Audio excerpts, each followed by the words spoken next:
What is trauma and how to fix it? If you cannot afford a therapist, I got you.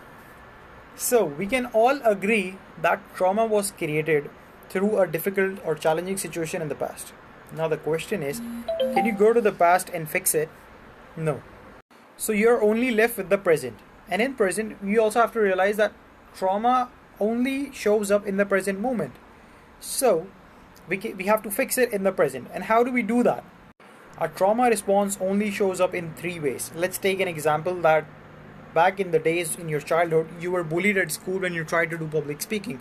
You were made fun of, you were, mocked at, or people threw insults at you. Now, when you grow up, your brain registered that as unsafe, that experience.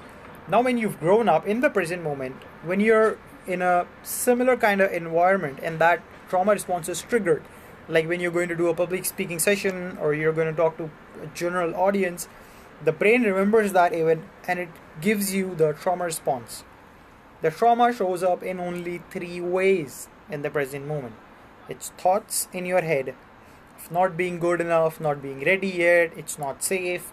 What if people say that? What if people mock at me? So the first one is thoughts. Second one is feelings. And the third one is bodily sensations. So you can feel fear, you can feel anxiety, you can experience some shivering in your body or some sweat in your hands or your hands are getting cold. These are all, trauma responses. It's just thoughts, feelings or emotions and bodily sensations. Now here is the key thing that actually gets you, completely free from your trauma. Most people, when they experience these three responses from the body that the brain is giving you, they try to fix it and they try to avoid the situation. Let's say if you have to go to a class and give a presentation and you notice the thoughts of not being good enough, feeling anxiety and fear inside, your heartbeats rising, you're experiencing shallow breaths, and you say, for some reason you avoid that opportunity. You do not, embrace that challenge and talk to the audience. What the brain registers it as, it is still dangerous. That is why he is avoiding it.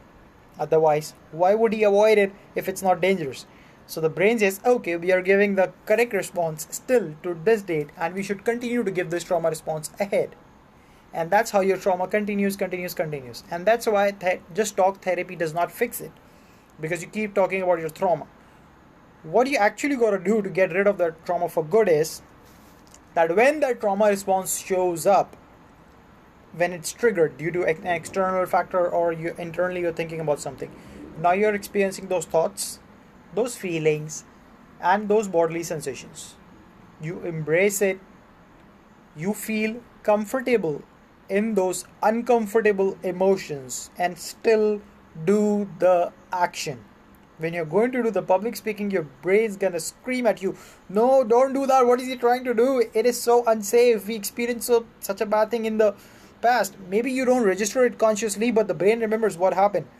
So the brain's gonna try its best to prevent you from taking that action, but still, mindfully, you take that action. And mindfully is extremely important, because if you're taking that action but thinking about something else in your head, it's not gonna work. If you're mindfully, you bring your focus completely to the present moment and do that presentation.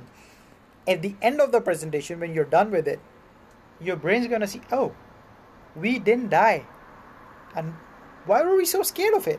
We thought this was so dangerous for us and it might kill us, so we were trying to protect ourselves from the situation.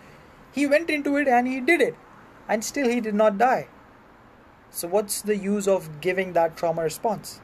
And when you show this behavior mindfully, that you embrace these challenges, you feel comfortable in those uncomfortable emotions, and you do that action again and again and again, the brain sees that there is no point in giving you that trauma response. The brain, says it to itself that, why am I wasting energy when he wants to do it, but I'm giving him a pattern that is preventing him from doing that public speaking action.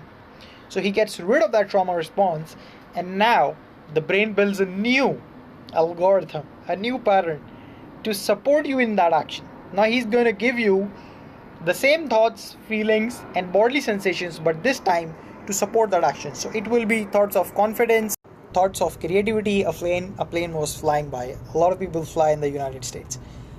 So thoughts of creativity. Other than that, feelings of be confident, secure, is gonna give you, suggestions to show your sense of humor, lighten the situation with some witty words.